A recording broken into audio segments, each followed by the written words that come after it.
አንቺ ባልሽና ጓደኛሽ አብራሽ ነው ተኝ አብረን ነው የምንተኛው ምንም አይፈጠርም እሷ ያለች እኛኛው ምንም እንትን አንልም ምንም ነገር የለምና ምናምንቴ ተስፋ አንዳችም የሌለኝ በጨለማ መኖር ሴተኛ ዳሪ ነኝ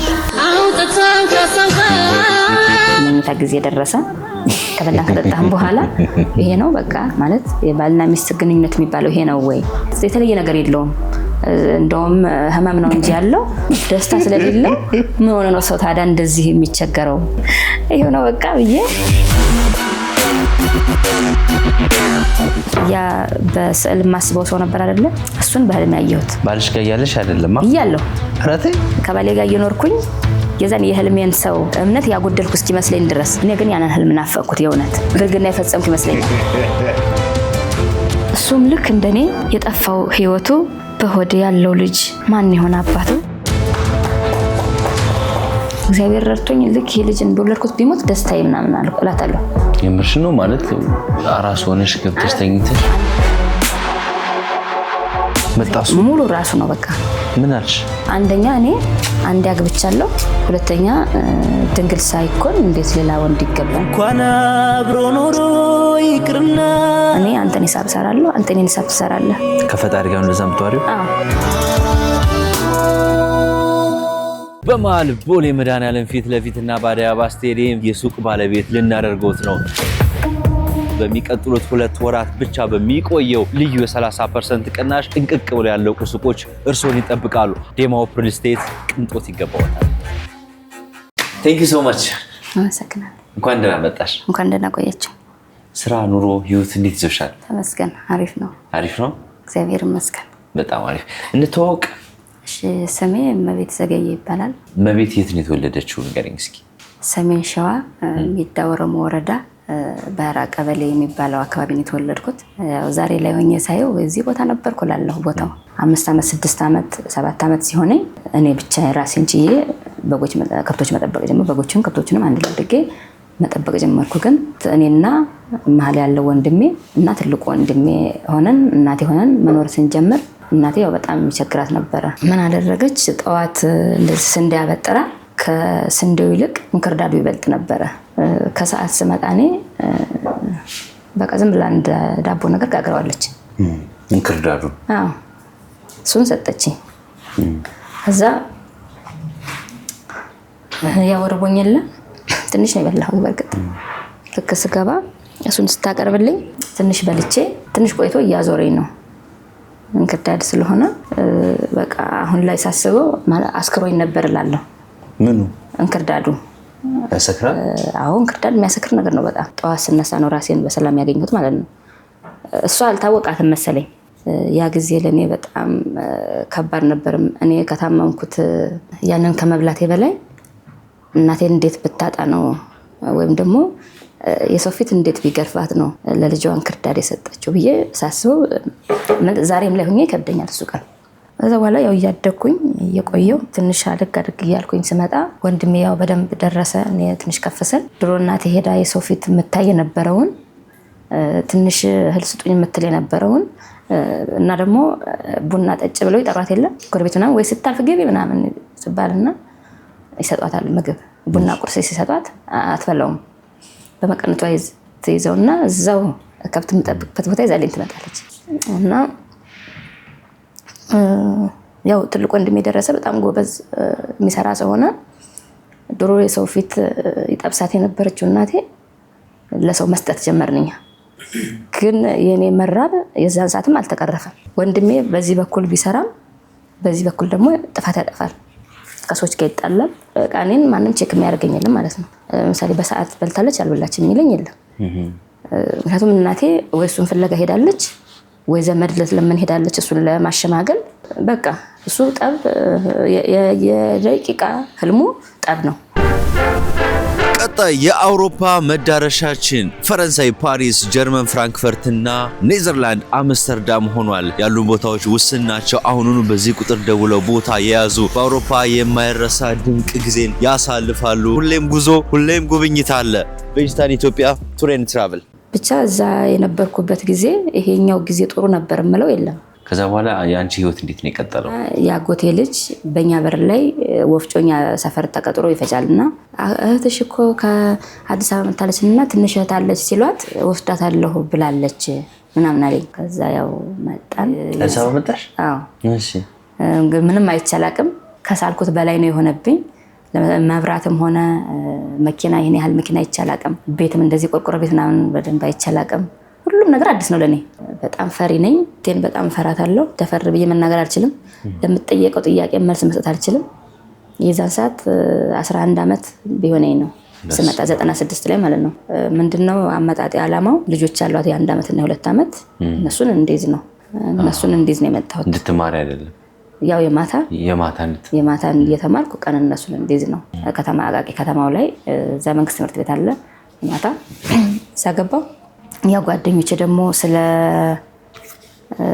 ፍቅር ሲያወሩ በዛ ላይ 96 እና 97 ላይ ያሉ ሙዚቃዎች ጓደኞቼ ሲሰሙ እኔም መስማት ጀመርኩ። የፍቅር ማለት ሰማለሁ ብቻ ሰማለሁ። የፍቅር እንትኑ ባይገባኝም ዘፈኖቹን መውደድ እድሜ የሄደ ነው። ወደ 14 ወደዛ እየተጠጋው ስመጣ 14 ወደ 15 እየሄድኩ ስመጣ ማሰብ ጀመርኩ። ለምሳሌ ጓደኞቼ ሲያወሩ ምን ይላሉ? ወይኔ ስለነበራቸው ከሌና ከሌ የነበራቸው የፍቅር ግንኙነት ሲሉ በ14 ዓመታቸው ምናምን እነሱ ከኔ ከፍ ያሉ ናቸው። የኔ ኩዮችም አሉ። እኔም መሳል ጀመርኩ። እኔ ባድግ እንደዚህ አይነት ሰው ነው ማገባው ብዬ በዛ እድሜሽ ምን 14 15 ላይ ሆኜ እሺ ምን አይነት ሰው ሳልሽ? በቲቪም የሚተላለፉ ድራማዎች አሉ፣ የፍቅር ድራማዎች ይኖራሉ። እነሱ ላይ እንግዲህ እኔ ትኩረት በጣም እሰጣለሁ። እሺ ለምሰማም ሆነ ለማየው ነገር ትኩረት በጣም ስለምሰጥ ማሰብ ጀመርኩ። እኔ ባድግ ሳድግ እንደዚህ አይነት ባል እንዲኖረኝ ነው የምፈልገው። የወንድሞቼንም የእህቶቼንም የእናቴ አባቴንም የሚሸፍን ባለሀብት ሳይሆን እሺ የሚሸፍን ፍቅር የሚሸፍን ገብቶሃል? ፍቅር ነው እንዴ? ፍቅር ከቤተሰቦች ያጣሁትን ፍቅር የሚሸፍንልኝ ሰው እንደ ወንድምም እንደ አባትም እንደ ባልም በቃ ሁሉ ነገር የሚሆንልኝ ሰው። እሺ በስዕል እንደዚህ አይነት ሰው ቢሆን ከነ ከለሩ እኮ ነው ዝም ብሎ የሚመጣልን ነገር የለም። ምን አይነት ነበር ከለሩ? ከለሩ በቃ ጸይም። እሺ ቁመት በቃ መካከለኛ ቁመት ላይ ያለ ጸይም። እሺ በእድሜ እኔን የሚበልጠኝ እሺ ያን ሰው መሳል ጀመርኩ። ያን ሰው ስሰል ትምህርት ቤት እዚህኛው ትምህርት ቤት እያለሁ ስመላለስ ከአንድ ልጅ ጋር እንደው በአይን እንታያለን። እሱም እኔም ሲያየኝ እያፈርኩ እሱም ልክ አይን ላይ ስንገናኝ እሱም ጎንበስ እያለ እንታያለን። ግን ያው ፍቅር አይደለም፣ ዝም ብለን እየተያየን ነበረ። ያው እድሜ ወደ 15 ሄዶ ስለነበረ ተቀራረብን ከዛ ልጅ ጋር። እሺ እኔ ማታ ተማሪ ነኝ፣ እሱ እናት አባቱ ጋር ነው የሚኖረው። በእነሱ በር ላይ አልፍ ስለነበረ ስንተያይ እየቆየን ተቀራረብን። ማታ መጥቶ ይወስደኛል፣ እኔን መጥቶ ይወስደኛል ሊሸኘኝ። ከቤቱ መጥቶ ቢያንስ 1 ሰዓት ይፈጃል እኮ መንገዱ። ሰው እንዳያየን በአቋራጭ መንገድ እንሄዳለን። ምንም ፍሬ ያለው ነገር አናወራም። እንደ ፍቅረኛም አይነት ወሬ የፍቅር ወሬም አናወራም። መጥቶ አድርሶኝ ሰላም ግቢ ብሎኝ ይሄዳል። ምንም አታወሩም? ያን ያህል 1 ሰዓት ሙሉ ጭራሽ የፍቅር ወሬ ጭራሽ አናወራም። እሺ አንቺ ግን ያሰብሽው የሳልሽው አይነት ሰው ነበር? አይደለም። እሱ ጥቁር ነው፣ እድሜውም በጣም ጥቁር ነው። እሱ እድሜውም ከኔ ጋር ይበልጣል፣ ትልቅ ነው። ግን ያው ነገ እንደምንጋባ ነው የምናስበው። ከልጁ ጋር ፍቅር ማውራት ጀመራችሁ? እንዴ አናወራም ብለሽ ምልህ የመጀመሪያው ዓመት እና ሁለተኛው ዓመት ላይ አናወራም፣ በኋላ ማውራት ጀመራችሁ? ላይ ማውራት ጀመር። እኔም እያደኩ መጣሁ እና እንደምንጋባ ነው የማስበው እኔ፣ እሱም እንደዛ ነው የሚያስበው። ከዛ በመሀል እሱ ከሌላ ሰው ጋር ትምህርት ቤት ስትመጣ አይተናታል የሚል ወሬ ይሰማና በቃ ብዙም ፕሮግራም አላሰበም እሱ። እንደ ዝም ብሎ መውሰድ አለ አይደል፣ እንደ ጠለፋ አድርጎ እንደዛ ይዞኝ ገብቶ ቤቱ በማግስቱ ሽማግሌ ለመላክ ነበር ያሰበው። አስባችሁበት እንድትጠለፊ ምናምን? በቃ ይሄን አስበንበት ነበረ። ጠለፈኝ ቤት እገባለሁ ያው ባለው እንደዛ አዲስ አበባ ላይ ጠለፋሽ እሱ ያው ዝም ብሎ ለምሳሌ ተከትለው ትሄድና ጠለፋ ሲባል አሁን አስገድዶ ነው ገብቶኛል። ሽማግሌ መጀመሪያ ልጃችሁን ለልጃችን ከማለት ይልቅ በቃ እንደ ገብቻለሁ ከገባ በኋላ ደግሞ የሚከሰት ነገር ስለሌለ ገብቻለሁ ሽማግሌ ይላካል በሚለው ያንን አስበናል። እሱ ከሌላ ሰው ጋር ነበረች የሚለውን ወሬ ስለሰማ ከጋብቻ በፊት ግንኙነት አይነት ነገር ጠየቀኝ። እኔ ደግሞ ምልህ እንዳልኩ ጋብቻን ብስለውም ወይም ደግሞ እኔ አገባለሁ ብዬ ያሰብኩትን ሰው ቢኖርም ይሄ በጣም ነውር እንደሆነ ነው የሚሰማኝ። አንደኛ ከጋብቻ በፊት፣ ሁለተኛ እኔ ጋብቻ ላይ ራሱ እንዴት ይኖራል እንደ ብዬ እስከማስብ ድረስ ነበር የሚሰማኝና ጋብቻ ላይማ እንዴት በዛን ሰዓት እንደዛ ነበር የማስበውና እንደዛ ሲለኝ እንደዚህ ነው የምታስበው? አዎ ምን ችግር አለው ምናምን ዞሮ ዞሮ ይዤሽ ነው የምገባው። አሁን እሱ እንግዲህ የጓደኛ ምክር በሌላ ጊዜ ስሰማ ያው አንተ የመጀመሪያው ውሃ ከሆንክ በዛው ይዘሃት ትገባለህ፣ ካልሆነች ደግሞ ትተዋታለህ አይነት ነው። አይተህ ትተዋታለህ ነው። ከዛ እኔ ደግሞ እንዴ እህቴ በጣም ኃይለኛ ነች። በዛ ላይ የእሷም ኃይለኝነት እንኳን ወደ ጎን ብንቶ ለእኔ ይሄ በጣም ከባድ ነገር ነው። ያው ማግባት ግዴታ ነው የሚለውን ነው እንጂ የማስበው እንዲህ አይነት ነገር ነውር መስሎ ነው የሚታየኝና እነዚህ የምታስበው ምን ችግር አለው ማለት ነው። ቻው ከትምህርት ቤት ይዞ መጥቶ ለመናገር እሱማ አይናፋር ነው። በጣም ዙሪያ ጥምጥም ሄዶ ነው የነገረኝ ይሄን ፍላጎቱን እነዚህ ነው የምታስበው። እንዴት ነው የነገርሽ? እንዴት ነው የነገርሽ? ሁለት ፍቅረኛሞች ቢኖሩ ምን ያደርጋሉ አለኝ። ይጋባሉ አልኩት። ያው ቆይተው ይጋባሉ አልኩት። ከዛ በፊት ድንገት ብቻ ዛሬ ላይ ብዙዎችን አላስታውሳቸውም። ብቻ መንገዱ ሊያልቅ ስለሆነ ብቻ እኔ ደግሞ ሰዓት ማሳለፍ ስለማልችል የምገባበት ሰዓት ከትምህርት ቤት ልክ ስለቀቅ ነው የወጣሁት። ቤት የምደርስበት ሰዓት ቢያንስ ፈጥኜ ከሆነ ለ3:10 ጉዳይ ካልሆነ ደግሞ 3 ሰዓት ቤት መግባት ስላለብኝ መንገዱ ሊያልቅ ስለሆነ ብቻ እንደምንም ነገረኝ።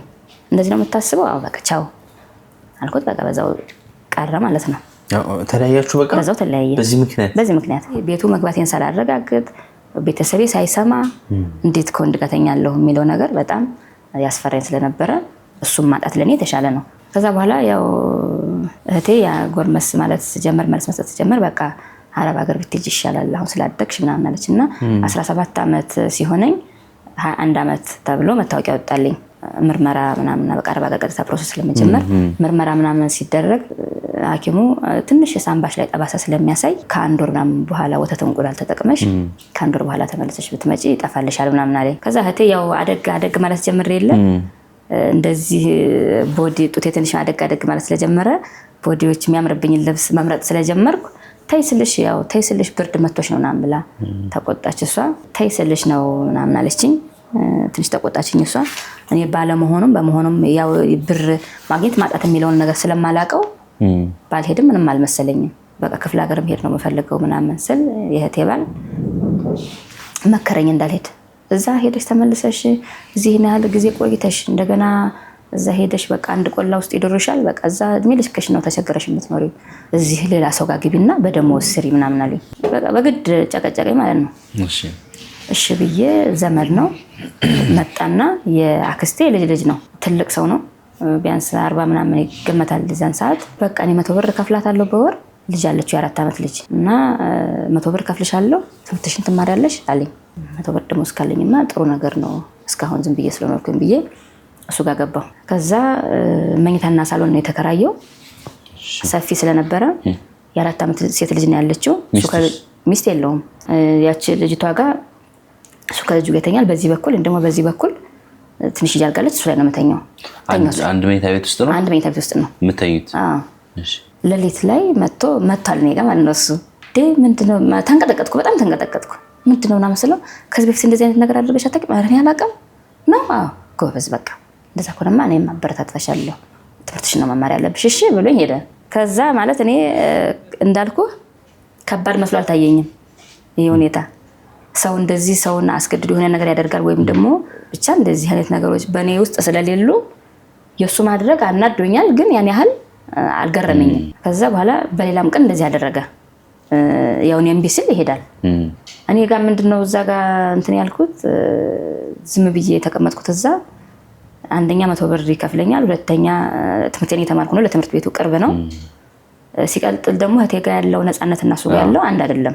እኔ በግድ ካላለኝ ምን ቸገረኝ ብዬ መቀመጥ እንቀጥል። ከዛ እሱ እንደው ምን ይሻላል ወይ አሁን አንቺ ልጃገረድ ነኝ አልሽኝ፣ ካልሆነ ያው አንድ ልጃገረድ መቼም ስታገባ ወርቅ ይገዛላታል፣ የእጅ ጆሮ የአንገት ይገዛላታል። እሱን ላድርግልሽ ደግሞ እርግዝና ቢፈጠርስ ጋሽ የዘገየ ይረግመናል። ዘመር ነው የአክስቴ ልጅ ነው እንግዲህ። ከዛ አንድ ቀን የሆነ ህልም አየሁኝ። የሆነ እንደዚህ ክፍለ ሀገር የማውቀው ልጅ እሱ በጣም ለኔ እያለቀሰ እንባው እንደዚህ ይታያልና የሆነ እባብ ደግሞ እንደዚህ ምሰሶ ነገር ላይ ተጠምጥሞ ልጁ እያለቀሰልኝ እባቡ እንዳይበላኝ ልጁ እያለቀሰ አየሁ።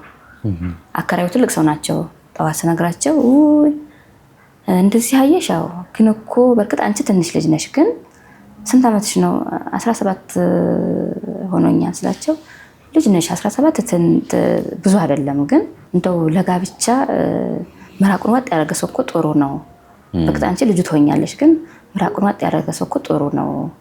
ህልምሽ ጥሩ አይደለም እና እንዳያበላሽሽ እንደው ጋብቻ ነው ሲሉኝ እንዴ እንደዚህ እኮ ዘመድ ነን እና ደግሞ እኔ ጓደኛ አለኝ፣ ሲጀመርም ጓደኛ አለኝ፣ በዛ ላይ ዘመድ ነን፣ ትልቅ ሰው ነው፣ እኔ እንዴት እሱን አገባለሁ አልኳቸው። እንደዛ ከሆነ ውጪ እሺ አልኳቸው። ማታውኑ በቃ ምን ታመጫለሽ ያመጣሽውን አምጪ፣ ያው አስገድዶ ለመድፈር ማለት ነው። እንደዛ አይነት ሙከራ ሲያደርግ በግድም ይደረጋል እንደ ብዬ አሰብኩ ነኝ። እንደዚህ ነገር አለ እንደ ብዬ በጣም ደንግጬ ልጭ ሆነ ምናምን በቃ ይዞኛል እኮ ልጭ ሆነ ምናምን ስለው በቃ አንቺ እየፈለግሽ የማይፈልግ ባል ይስጥሽ የሆነ ክብሬን እንደገፈፈኝ ነው የተሰማኝ። እና ጠዋት እህቴ ጋር ደወልኩላት መስሪያ ቤቷ እና ያለችኝ ሱቅ ሄጄ በሰው ስልክ ነው የደወልኩላት እና ቁልፉን ብቻ ይዘሽ ነይ ልብስ እንዳትወስጂ ያለችኝ። ሄድኩ። እንዴት አፈራባቱ ይብላና እንዴት አንድ ፍሬ ልጅ ሲቀጥል እዚህ ዝምድና ማለት እንደዚህ ያደርጋል። አለቀስኩ ነው በቃ እንባዬን መቆጣጠር አልቻልኩም። በቃ ችግር የለውም ሂጂ ወደ ቤት አለችኝ። እሷ ቁልፉን ይዛለት ሄደች። ምንም ስላላደረገኝ በዝምድና መሀል ክፉ ደግ መነጋገር አያስፈልግም እንኳን አንቺ ተረፍሽ ነው ብላ ቁልፉን ብቻ ሰጥተው ልብሴን ይዛልኝ መጣች። አይኔ በቃ ክፍለ ሀገር ብሄድ ይሻለኛል ምናምን አልኳት። ይሻላል አዎ በቃ ብዬ 500 ብር ሰጠችኝ። ሲሄድ ወደ ክፍለ ሀገር ልክ ስገባ እኔ ቤት እናቴ ጋር ስገባ ትልቅ ወንድሜ አለ፣ ሚስቱ አለች። እናቴ ደግሞ አንድ ሰው ጋር ልታገባ ውል እየተጻጻፉ ነው። ያው አገባች እናቴ ሄደች። እኔ ከወንድሞቼ 2 ወንድሞች አሉ እዛ፣ የነሱ ሚስቶች አሉ። ብቻዬን ሆንኩ። ምንም ተስፋ የሌለው ሰው አይነት ሆንኩ። ይሄ የሚያዝ ነገር የለኝም። ቁጭ አልኩኝ። ከዛ በተቀመጥኩበት ሁኔታ አባቴ በድንገት ይመጣና ይኸውልሽ አለኝ። እኔ አሁን አባትሽ ነኝ አለኝ። እንኳን አንቺ አንድ ፍሬዋ ልጅ ይቅርና እኔ ተናግሬ ማንም ሰው ይሰማኛል።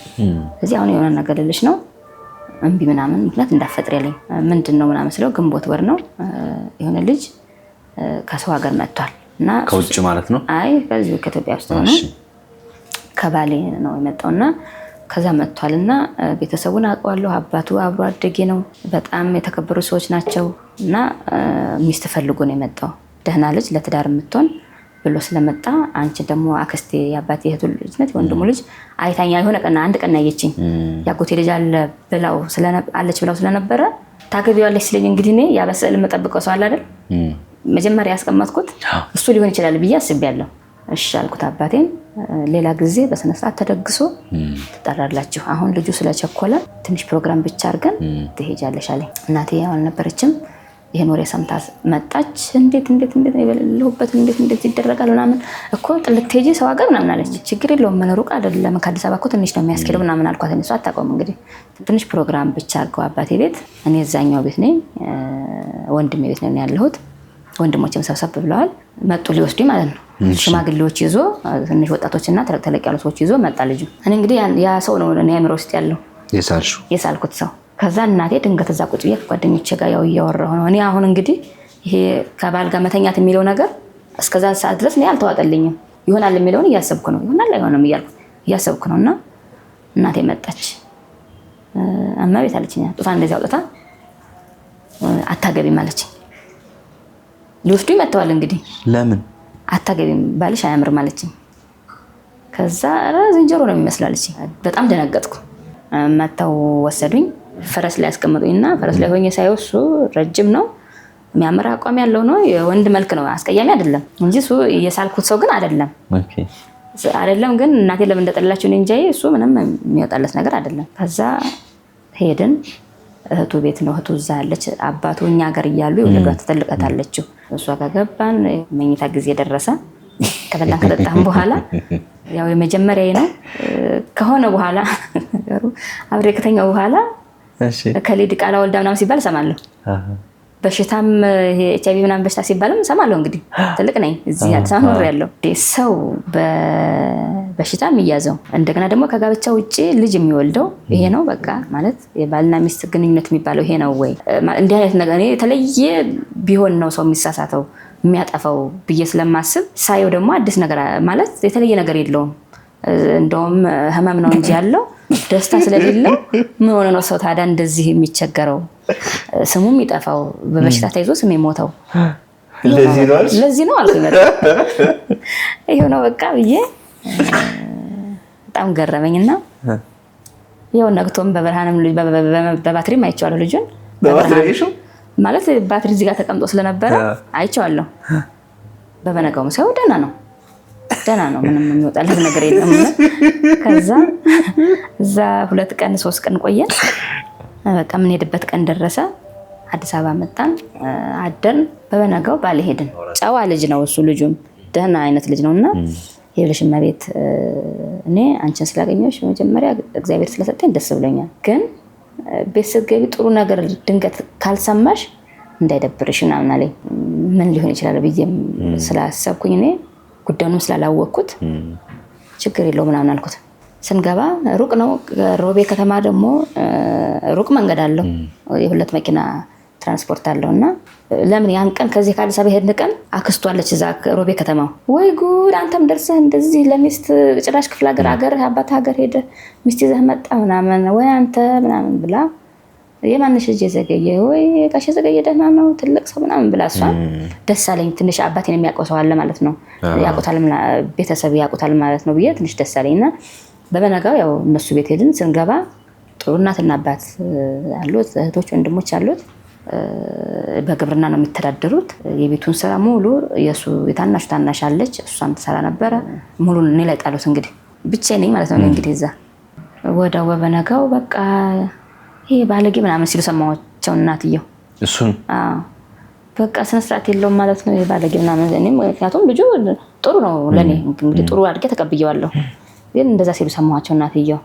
ከዛ አባቱም ጠየቁኝ ስለ አባቴ። ወይ ጉድ እሱ እኮ አያረጅም እሱ አባትሽ እኮ ዝንጀሮ እንደዚህ አባሮ በእጁ ነበር የሚይዘው በጣም ሯጭ ከመሆኑ የተነሳ ምናምን አሉኝ አባትየው። ሙሉ ወላ እንጀራ ወጥም ምንም እግራቸውን ማጠብ እናትና አባቱን ቀጥ ብዬ በቃ ስነ ስርዓት ያላት ሰራተኛ ሆንኩ ማለት ነው። ማታ ብቻ ነው ባሌ ጋር ለመተኛት ሲሄድ ብቻ ነው ሚስት መሆን ትዝ የሚለኝ እንጂ ሙሉ ቀን እፈራለሁ ከሱ ጋር ማላወራም። ስራዬን ነው በአግባቡ የምሰራው። ያ ሂደት ቀጠለ።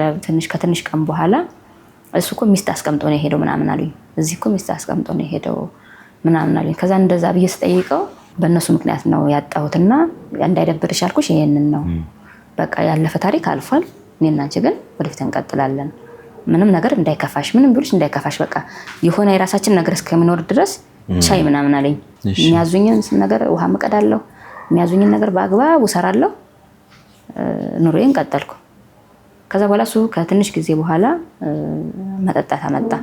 አትቀመጥልህም አይነት ነገር ሌላ ሰው እኔን ከመውሰዱ በላይ ቤተሰቦቹ የሚያረጉኝ ነገር ያናድደዋል። እንደዚህ አታድርጓት እንዳይል እኔን የሚያኖርበት አቅም ላይ አይደለም። ስለዚህ ያለው አማራጭ ዝም ነው። ከዛ መጠጣት ጀመረ። ማለት ዝምተኛ ነገር ስለሆነ መናገር ጀመርኩ። ነው እሱ ንቀት አደረብኝ እሱ ላይ ማለት ነው። ከዛ ንቀት ሲያድርብኝ ከእናቱ ጋር ነው የምተኛው። ከእናቱ ጋር መተኛት ጀመርኩ። እሳቸውም ሂጂ ባለሽ ጋር አይሉኝም። እሱን ትሽ እናቱ ጋር ተኛለሁ። ሁለተኛ ይለኛል በበነጋው ይቅርታ በቃ ለዚህ ያበቃሽ አይደለ ከቤተሰቦች አምጥቼ ይቅርታ ምናምን ይለኛል። ግን ማታ መጠጣቱን አይተው ያ ነገር እኔንም በጣም እያናደደኝ መጣ። ስለዚህ ማረገው ነገር ግራ ገባኝ። የሆነች ልጅ ደግሞ የተቀራረብኳት ልጅ ነበረች። የእሷን ባለዛውኛ ጎረቤት ነውና የእሷ ደግሞ በጣም አስቸጋሪ ነው። የኔ ቢያንስ እኔን አይናገረኝም። እሱ ብቻውን ነው የራሱ ቤት ይዞ ነው የሚኖረው። ግን የሚመታት የሚሰድባት አምሽቶ የሚመጣ ከፈለገ ሌሊት ነው የሚመጣው። እዛ ግቢ ውስጥ ብቻውን ነው እሷ ያለችው። እኔ ቢያንስ ቤተሰቦቹ አሉ ቢያምሽም ምንም ቢልም ማለት ነው። ከዛ ከሷ ጋር በጣም ተቀራረብን። እሷን ብቻ አገኘሁ እኔ እንግዲህ በጣም ተግባባን እንደ እህትና እህት። ውሃም ስትሄድ ትጠራኛለች፣ ልብስ አጠባም ስትሄድ ትጠራኛለች። ተመቸኝ በቃ ትንሽ እሷን ማግኘቴ። ከዛ በቃ እኔ እሄዳለሁ ምናምን መሳፈሪያን ስጡኝና እሄዳለሁ አልኳቸው። እሄዳለሁ አልኩት እሱ ማለት ነው። እባክሽን ትንሽ ጊዜ ታገሽ ምናምን አለኝ። አይ እኔ አልታገስም በዚህ ሁኔታ እኔ እንደ በእድሜ ሰርቼ የማላውቀውን ስራ እየሰራሁ በዛ ላይ ተሽቆጥቁጬ ነው የምኖረው። በዛ ላይ አንተ እንደዚህ እየሆንክ ስለዚህ እሄዳለሁ አልኩት። ስለው አይ አንቺ ስትሄጂማ ቁጭ ብዬ አላይሽም ምናምን ብሎ መቼ እንደሚሄድ ሳላውቅ እኔ ጠፋ እሱ። እኔ በዚህ ቅዳሜ እሄዳለሁ ብዬ እሱ ቀድሞ ሐሙስ ጠፋ። በቃ የት ወጣ የት ገባ ሳይባል ጠፋ። ማለት የኔ እናት እንደዚህ አንድ ቀን ድንገት ከዚህ ቦታ ሄዶ ሊሆን ይችላል ብላኮ ለምን ለሊት አይሆንም ስትሄድ ነው የምታድር የኔ እናት። የሱ ቤተሰቦች ደግሞ ምንም አልመሰላቸውም። ልጅ የሚያክል ነገር የት እንደሄደ ሳይታወቅ ዝም አሉ። ታዩ ይመጣል ምናምን አሉ። ከዛ እኔ እሺ መሳፈሪያ ስጡኝና አዲስ አበባ መድረስበትን ስጡኝና እኔ አዲስ አበባ ቤተሰቦች ስላሉ ስጡኝ ምናምን ስላቸው ኧረ ምን በወጣሽ እዚሁ ተቀመጪ ዝም በይ ወሱ ይመጣል አዝመራ ድረስና ማረግሽን ሳታይ አትሄጂ ምናምን አሉኝ። የሚደረግልሽ ነገር ወርቅሽን አልገዛልሽ አላሟላለሽ ልብስሽን አላሟላለሽ ስለዚህ እኛ ወርቅሽን እኔ ገዝቼ አዝመራ ተሰብሰብና በርበሬ ተሸጦ ወርቅሽን እጅሽንም ያንገትሽንም ሁሉንም አሟልተሽ ነው የምትሄጂው ማለት እሺ አልኳቸው። እሱ ስለሌለ እንደው ማለት እድሜ በቂ ሆኖ ግን ለምን እንደምታለልም እኔ እንጃ እዛን ሰዓት እሺ አልኳቸው። ተቀመጥኩ። ከዛ ከአንድ ወር በኋላ መጣ እሱ አለሽ እንዳለኝ እኔ እኮ አንቺ ስትሄጂ ላለማየት ነው ምክንያቱም እኔ እንድትጎጂ ስለማልፈልግ ነው ምናምን አለኝ። የሆነ ሄዶ ሲመጣ ትንሽ ወደድኩት። ትንሽ በፊት ከነበረኝ የዛን ጊዜ በቃ ሆን ብሎታል ሆነ እንጂ ወድጄው አይደለም እንግዲህ። ከዛ ትንሽ ወደድኩትና ያቺ ጓደኛዬ እኔ የምጠጣው ነገር ብታቆም እኮ ሌላው ነገር በሂደት ይስተካከል ነበረ ግን ጠጥተህ እየመጣ እየተንገዳገርክ ስትመጣ ለእኔ ከባድ ነው እዚህ ማን አለኝ ካንተ ውጭ አንተ ነው እንግዲህ ተከትዬ የመጣሁት ቤተሰቦቼ ለአንተ ነው የሰጠሁት ምናምን አልኩት። በቃ ሁለተኛ ምናምን ይለኛል ብትወልጂ እኮ እንደዚህ አላረግም ነበር ምናምን ይለኛል። ቤተሰቦቹም እናቱም እንደዚህ ይጨቀጭቁኛል። ከዛ ያቺ ጓደኛዬ እኔ እኮ አለችኝ ወንዶች ሲወልዱ ይስተካከላሉ ስለሚባል ከተስተካከለማ ብዬ እርጉዝ ነኝ አለች ስትለኝ የሆነ ቅናት ነገር አደረብኝ። እኔም ላርግዛሽ አልኩና እኔ ስለምን አላረግዝም ብዬ በቃ ጌታ ሆይ በቃ እንትን ልጅ ስጠኝ ምናምን አልኩ። ያው ወርም አልቆየው ያው በዛው አረገዝኩ ማለት ነው። በመሃል ቦሌ መድኃኔዓለም ፊት ለፊትና በአዲስ አበባ ስቴዲየም የሱቅ ባለቤት ልናደርገውት ነው። በሚቀጥሉት 2 ወራት ብቻ በሚቆየው ልዩ የ30% ቅናሽ ጥንቅቅ ብሎ ያለቁ ሱቆች እርሶን ይጠብቃሉ። ዴማው ሪል ስቴት ቅንጦት ይገባዋታል። ልክ እንዳረገዝኩ እሱም ሲያውቁ ያው በቃ ቀነስኩባቸው። እሱም ምንም አይመስለውም ያው ከዚህ በኋላ የተማትሄድ ማለት ነገር ነው። እርግዝናው ምንም አልተስማማኝም።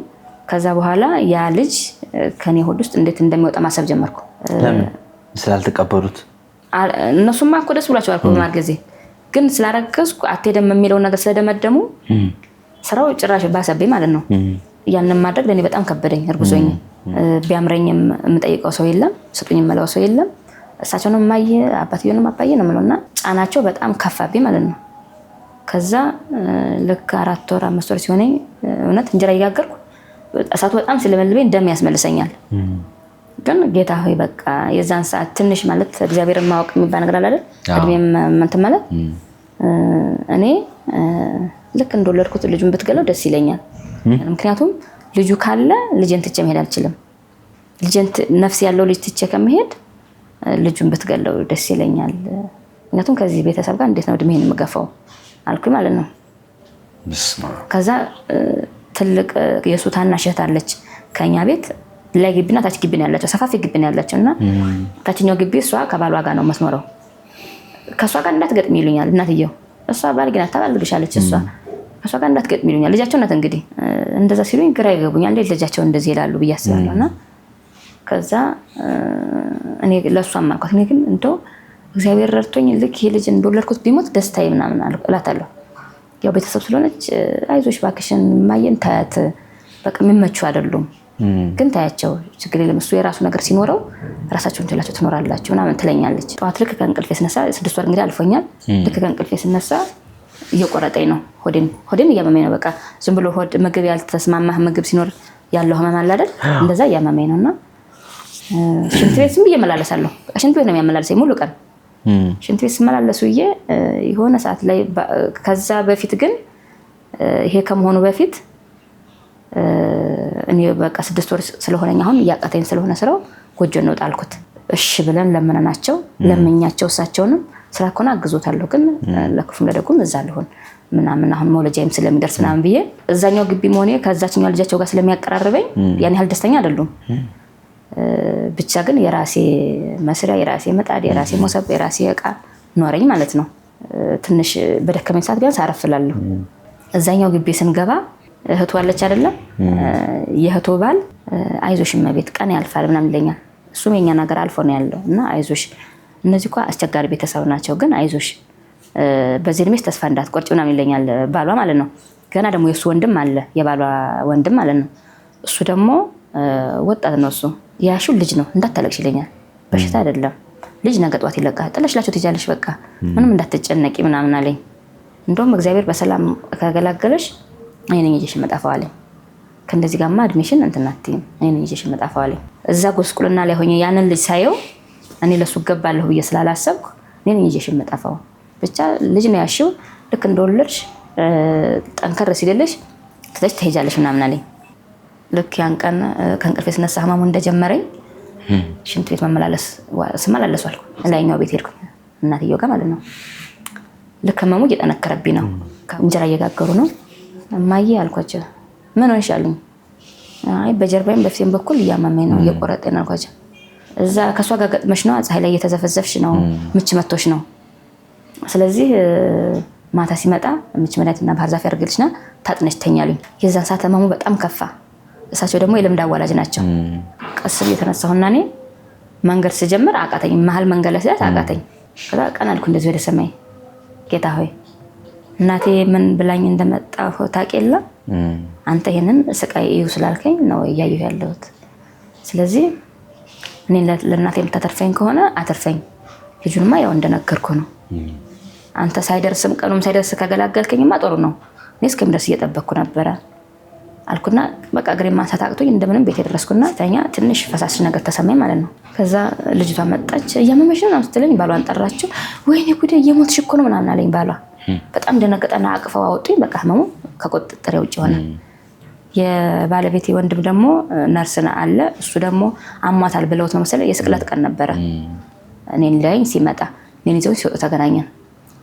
እሳቸው እንግዲህ አዋላጅ ናቸው ግን የመውለጃ ጊዜ ስላልሆነ ምንም ማድረግ አይችሉም።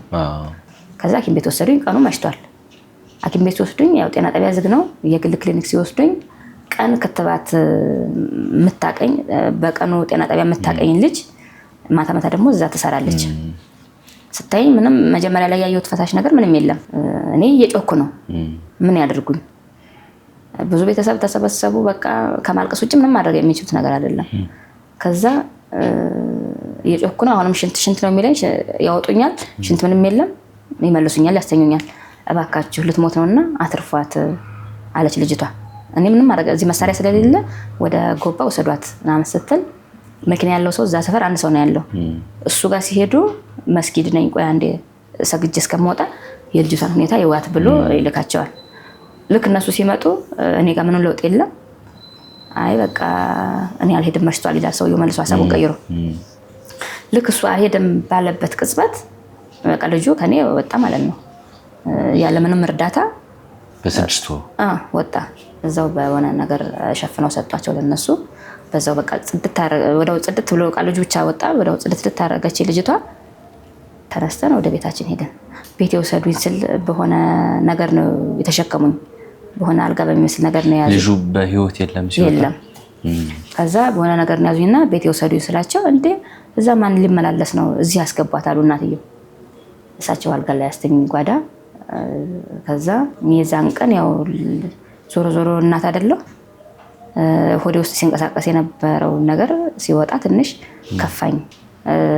ተስፋ ያደረጉት እነሱ ልጁን ነበረ አስረው ማለት የሚያስረኝ እኔን እዛ ቤት ለመኖር ልጁ ነበረ። አልሆነም። ስለዚህ ምግብ የሚሰጠኝ ሰው የለም። የምርሽ ነው ማለት አራስ ሆነሽ ገብተሽ ተኝተሽ? አዎ ቤቴ ብሄድ ኖሮ የሚያቀኝ ሰውም ቆየሁ እኮ እንግዲህ እዛ ሰፈር የሚያቀኝ ሰውም እንኳን ማርያም አለች ብሎ የሆነ ምግብ ይሰጠኝ ነበር። እህቱም ነበረች የራሴን ነገር ትሰራልኝ ነበረ። ግን እናቷም ጋር ስለማትቀራረብ እንደማንኛውም ሰው ገባ ብላ ከወጣች ነው እንጂ ይዛ እንዳትመጣ እንትን ይላሉ። ስለዚህ በጣም ራበኝ። በቃ ከዚህ ይሄኛው መኝታ ቤቱ ነው። ከዚህ ቀጥሎ ደግሞ ሞሰብ ምናምን ያለበት ነውና ወጥ የሚቀመጠው ኩሽና ነው። ለዚህ ዳቦና እንጀራ ደረቁን አለ። ቀስልና እነሳና እዚህኛው ቤት ሄጄ እንጀራው ባዶውን ስለማይበላልኝ ዳቦውን ቆርሼ ሄድና እንትን ማለት ማኘክ ራሱ ስለሚደክመኝ ዝም ብዬ ማለት እህል በውስጤ እንዲኖር ዝም ብዬ እንደዚህ አሸተዋለሁ ማለት ነው። ዳቦውን ዝም ብዬ እንደዚህ ነፍሴን ለማቆየት ስልክ የለኝ ቢኖረኝም ደውዬ መጠራው ሰው የለም። ከዛ በጣም ይርበኛል። በቃ ዳቦን ቀስ አድርጌ ወስድና ዝም ብዬ እዛው መተኛበት ላይ አስቀምጠውና ቀስ ያልኩኝ እንደዚህ ፍርፋሪዋን ቀምሳለሁ ነፍሴን ለማቆየት ማለት ነው። ምን ያህል ጊዜ ቆይሽ አልጋ ላይ? ቀጣይ የአውሮፓ መዳረሻችን ፈረንሳይ ፓሪስ፣ ጀርመን ፍራንክፈርት እና ኔዘርላንድ አምስተርዳም ሆኗል። ያሉን ቦታዎች ውስን ናቸው። አሁኑኑ በዚህ ቁጥር ደውለው ቦታ የያዙ በአውሮፓ የማይረሳ ድንቅ ጊዜን ያሳልፋሉ። ሁሌም ጉዞ፣ ሁሌም ጉብኝት አለ። ቬጂታን ኢትዮጵያ ቱር ኤንድ ትራቨል አመት ከምናምን አልጋ ላይ አይ አልጋ ላይማ አንድ ወር ነው የቆየሁት። አንድ ወር ቆየሽ? እዛ ሀገር ያልክ መስሎኝ ነው። እዛማ አንድ ወር ቆየሁ። 40 ቀን ሳይሆንሽ አትወጭም ብለው በቃ አንድ ወር እንደምንም ቆየሁ። ግን ያ አንድ ወር ሙሉ የረሃብ ነው። እንዴት ወጣሽ? ስወጣማ ያ ልጅ ነጄሽ ጠፋለሁ ብሎኝ የለ የእህቱ ባል ወንድም ነው እንግዲህ ነጄሽ ጠፋለሁ ስላለኝ ግዴታ ደግሞ ወደዚህ ለመምጣት እንግዲህ አዝመራ የሱ የግሉ አለው። ዝም ብዬ መሄድ የለብኝም። በርበሬ በጣም ብዙ ነው በር የዘራው። እሱ ሲደርስ በእኔ መሄድም ባለቤቴ ቅር የሚሰኝ ሁኔታ ላይ አይደለም። ምክንያቱም እየተሰቃየሁ እንደሆነ ያውቃል። ትዳሩ ስላልተሳካለት እኔም በማጣቱ ቢከፋውም ግዴታ እዛ መኖር እንደሌለብኝ ግን አምኗል። እሱ እሄዳለሁ እለዋለሁ ሁልጊዜና በቃ መቤት ስትሄጂ ዝም ብለሽ ሂጂ ሄዳለሁ አታስፈራሪኝ ይለኛል። ምንም ማድረግ ስለማልችል አታስፈራሪኝ ይለኛልና ያ ልጅ እንደዛ ቢለኝም አንደኛ እኔ አንዴ አግብቻለሁ አንዴ ስላገባው፣ ሁለተኛ ድንግል ሳይኮን እንዴት ሌላ ወንድ ይገባል የሚለው ነገር በውስጤ ስላለ ይሄ ልጅ ግን እንዳገባው ከወንድ ጋር እንደተኛው ዞር ያውቃል። ስለዚህ አምኖበት ድንግል እንዳልሆንኩ እያወቀ ነው የሚወስደኝ ማለት ነው። ስለዚህ ከወሰደኝ በቃ አልኩ። እኔ ለሱ አልመጥነውም የሚል ሀሳብ ላይ ነኝ። ግን እሱ አምኖበት እኔን የሚወስደኝ አይነት ከሆነ ሌላ ሰው ላገኝ ስለማልችል ይወሰደኝ በቃ ብዬ እሺ አልኩት ማለት ነው። ልጁ ማለት አሳመነኝ። ልጁ ሲያሳመነኝ እሺ አልኩት። እሱም ማግኘት የነበረበት ንብረት ስለነበረ እሱን ብቻ እስከምወስድ ጠብቀኛለኝ። የሱ እስከሚደርስ የኛም ደረሰ። ከዛ ሽማግሌዎች ተሰበሰቡ። እንደሚሄድ ሳያስብ አጎቶቹ፣ እናቱ፣ ወንድሞቻቸውን ትልልቅ ሰዎች እንደሽኝት ነው የሃይማኖት አባቶች ሰበሰቡ። ለሽምግልና ቄስ ምናምን ሰብስበው አትሄጂ ምናምን አለኝ። በቃ አጎትየው ጠየቁኝ። ምንድነው የተበደልሽ ምናምን ሲሉኝ እንደዚህ ይጠጣል፣ በዛ ላይ ሰክሮ ነው የሚመጣው። እኔን እዚህ ቤት እንደሚስት አልሆንኩም፣ ከቤተሰቦቼ ደግሞ እንዴት እንዳመጣኝ ያውቃል ምናምን አልኳቸው። ስለዚህ ይሄ ችግር ስላለበት እኔ አሁን ብትለምኑኝም ለውጥ የለውም አልኳቸው። በቃ እስካሁን የተበደልሽውን ሰው አላየልሽም፣ አሁን ደግሞ እኛ አይተናል። ለአስቤዛ የምትፈልጊውን አሁን ጎጆ ተሸላ፣ አዎ ለዚህ ለአስቤዛ የምትፈልጊውን እኔን ጠይቂኝ፣ በቃ ዝም ብለሽ ተቀመጪ። እስካሁን ያጣሽውንም አዝመራ ደግሞ ደርሷል። የማይሆን ከሆነ እስከዛሬ ወር ጠብቂና የማይሆን ከሆነ እኛ ራሳችን ያለሽን ንብረት ይዘሽ ትሄጃለሽ፣ ተካፍለሽ እኩል ተካፍለሽ ትሄጃለሽ ምናምን አሉኝ አጎትየው። በፍጹም እኔ እንግዲህ እንትን ቃል አስገብቶኛል። ከሰጡሽ ሰጡሽ በሰላም ገንዘብ ከሰጡሽ፣ ካልሰጡሽ ደግሞ እንዳያሳስብሽ፣ እንኳን አንቺ ነፍስሽ ከወጣ ችግር የለም ምናምን ስላለኝ ይሄን ተስፋ አድርጌ ቢሰጡኝም ባይሰጡኝም ገንዘቡን ለኔ ምንም አይደለም እምቢ አልኩኝ። እንግዲህ እምቢ ካልሽ ደግሞ ገንዘብሽን ትተሽ ነው የምትሄጂው አሉኝ።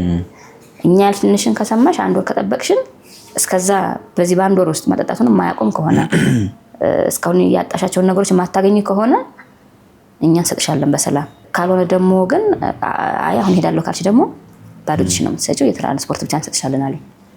እሺ አልኳቸው። አይ እንዲሁ ሄዳለሁ አልኳቸው። 3500 ብር ሰጡኝ።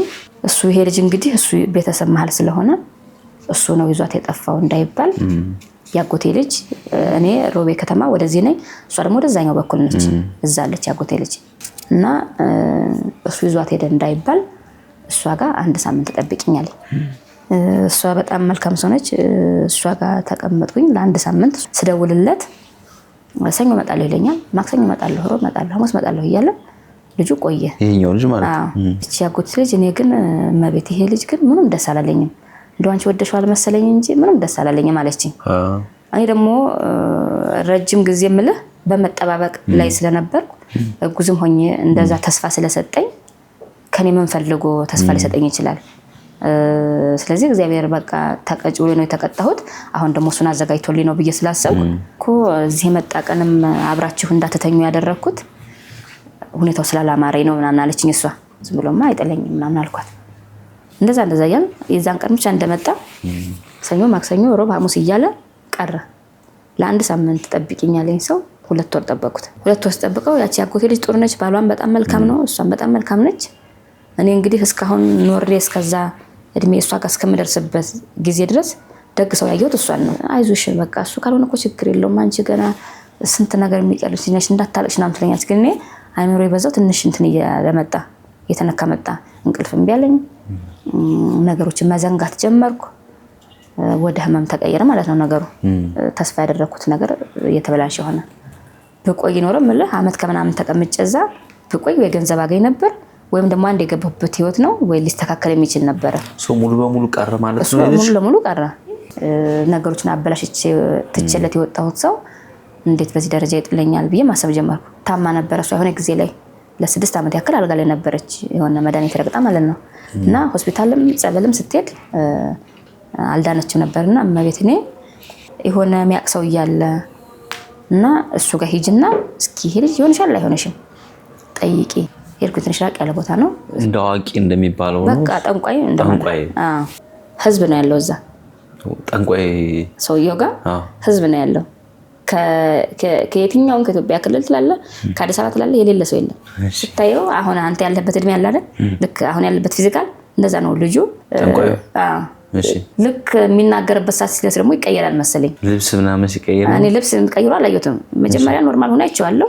የሆነ ቤት አለው በር ነገር አለ እዛ ጋር ሆኖ ነው የሚናገረው። የሱ የሚያወጣው ቃል ግልጽ ስላልሆነ ተርጓሚ አለ። ተራ ደርሶኝ እኔ ያን ቀን ውዬ አድሬ በበነጋው 5 ሰዓት ደረሰኝ። በስመ ከዛ እሱ እንግዲህ ሳያቋርጥ ነው የሚያድረው። ትንሽ ሰዓት ብቻ ነው የሚያርፈው። ከዛ ምን ሆነሽ መጣሽ አለኝ።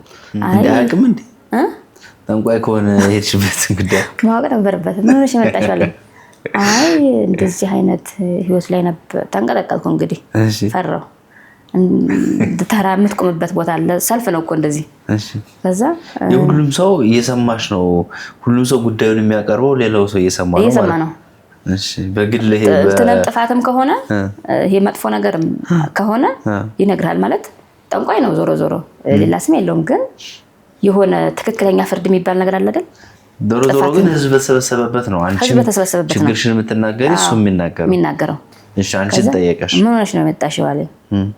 አይ እንደዚህ አይነት ህይወት ላይ ነበርኩ እና እሱ ስላልሆነልኝ ትቼዋለሁ፣ ግን አሁንም አለሁሽ የሚለኛል እና ስለዛ ስለማወቅ ነው የመጣሁት አልኩ። ከተሻለ ሰው ህይወት ወደ ራሴ ይገባል አለኝ። እዛው ቆሜ አይ ጠንቋይ ስለሆንክ ነው በውስጤ ማለት ነው። ጠንቋይ ስለሆንክ ነው እንጂ እሱንማ አገባዋለሁ። ውስጥ እዛው የቆምኩበት ላይ ሆኜ በውስጤ ጠንቋይ ስለሆንክ ነው እንጂ እሱማ አገባዋለሁ እያልኩ ነው በውስጤ። ለማንኛውም አለኝ አንቺ በጣም አንድ ፍሬ ልጅ ነሽ፣ እድሌ ምናምን እያልሽ እንዳታለቅሽ። ያንቺ እድል መልካም ነው፣ ግን እግዚአብሔር ምን እንደሚሰጥሽ ስለማታውቂ እግዚአብሔርን ጠብቂው። ደግሞ ስለ እግዚአብሔር ይሰብካሉ በቀንዝ ነው ያለኝ።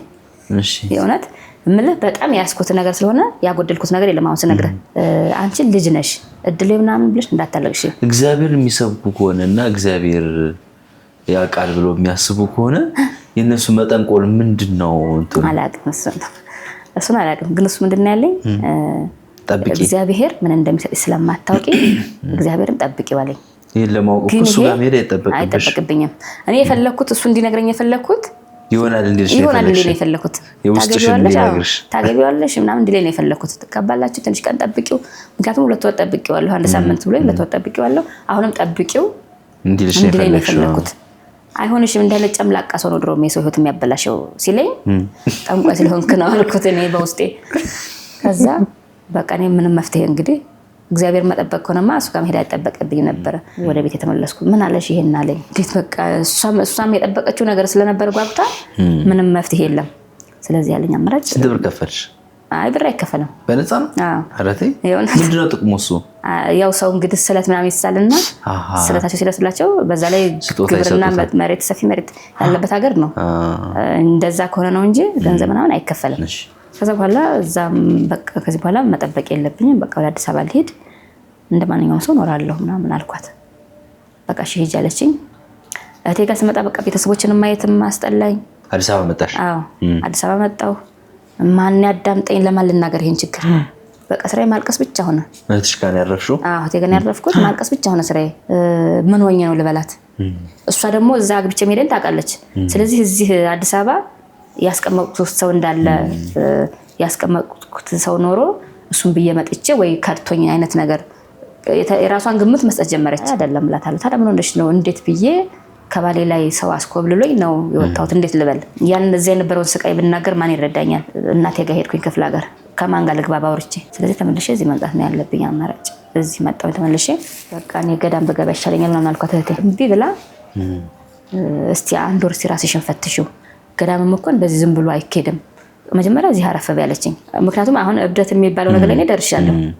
ከዛ ስትለኝ ስራ እስከሚገኝልሽ ድረስ ስላሴ ጸበል አለ እዛ ተመላለሽ አለች። ከዛ እሺ አልኳትና እዛ ጸበል መመላለስ ጀመርኩ። እነሆ ከእግዚአብሔር ጋር የዛን ሰዓትም አልተግባባንም፣ ግን ጌታ ሆይ በቃ ማረኝ አልኩኝ። እስካሁን የሆነ ሁሉ ሆኗል።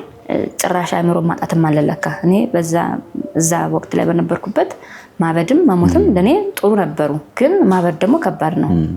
እንደዚህ ልብሴን ጥዬ በሜዳ ከመሄድ በዛ ላይ ሴት ልጅ ነኝ፣ ብዙ ነገር ሊደርስብኝ ይችላል። ስለዚህ ማረኝና ሰው አድርገኝ አልኩ። ማልቀስ ጀመርኩ። ወደ ጸበሉም ሲሄድ ጸበሉ ጋር እስከምደርስ አለቅሳለሁ፣ ስመለስም እያለቀስኩ ነው ቤት የምደርሰው። እዛ ጸበል ተመላለስኩና ትንሽ ተሻለኝ ማለት ነው። እስቲ ይችን ሰብስክራይብ የምትለዋን በትን ተመልከቷት። ማንም ስለማይጫናት ብቸኝነት ተሰምቷታል፣ ቀለሟም ጠፍቷል። እስኪ አንድ ጊዜ ጠቅ አድርጉና ደስታን ስጧት። ለእናንተ 1 ሰከንድ ነው፣ ለእሷ ግን ህይወቷ ነው። ሰብስክራይበር ከጎሮ ገብርኤል የሚወጣ ጉባኤ ከመጀመሩ በፊት የሚለቀቅ መዝሙር አለ። እሱ መዝሙር የምርትነሽ መዝሙር ነውና ስለ እመቤቴ ነው መዝሙሩ። ከዛ መዝሙሩን ስሰማው ግጥሙ ግን አልተያዘልኝም ማለት ነው። ግጥሙን አልያዝኩትም፣ ዜማውን ብቻ ይዤው ግጥሙን አልያዝኩትም። ያንን የእመቤቴን ምስጋና መዝሙሩን ሰምቼው ዜማው ብቻ ነው ውስጥ ያለው እንጂ ግጥሙ አልተያዘልኝም። እኔ ስራዬን እየሰራው ሽንኩርት እየላልኩ ወይም የሆነ ነገር እየሰራው ልብስ እያጠብኩኝ ነው መዝሙሩን ስሰማ የነበረውና ዜማው ብቻ ውስጥ የቀረና ግጥሙ ሲጠፋብኝ ሳላስበው ከኔ አፍ ግጥም መውረድ ጀመረ። ምን አልታውሻለሽ? አሁን አላስታውስም፣ ግን ለእመቤቴ ምስጋና ነው። እሷ ከዛ ከምርትነሽ ላይ ያልተሰማኝ መዝሙር ላይ እኔ ገባልኝ። የራሴን ግጥም አስገባሁበት። እንዳረሰው ቶሎ ብዬ ጻፍኩት። ከዛ እንዴት ልተኛ በቃ ግጥም ከኔ አፍ ይሄ ነው በማይባልበት ደረጃ ላይ ስለዛ ስለ ልጅም ሆነ ስለ እድገቴም ሆነ ስለ አመጣጤም ሆነ እስካሁን ስለደረስኩበት ሁኔታም ሆነ መጻፍ በግጥም አወጣሁት ማለት ነው። ከዛ ደህና ሆንኩ፣ ተሻለኝ ትንሽ። ከዛ ወሰንኩ በቃ ይሄ ግጥም እንግዲህ እኔ ከወደኩበት ጉድጓድ እንደዚህ ጎትቶ አወጣኝ ማለት ነው። ከዛ በኋላ እኔ ምንም ነገር ማጣትም ማግኘትም እንዳመጣጡ ይሄዳል ብዬ ከዛ ቤት ግን ያወጣሁትን በልጆቹም በቃውም በቃ ግጥም ካፌ አልወጣለ። በቃ ባገኘሁት ነገር ገጣሚ ሆንኩ። ራሴን የሆነ ገጣሚ ሆኜ አገኘሁት።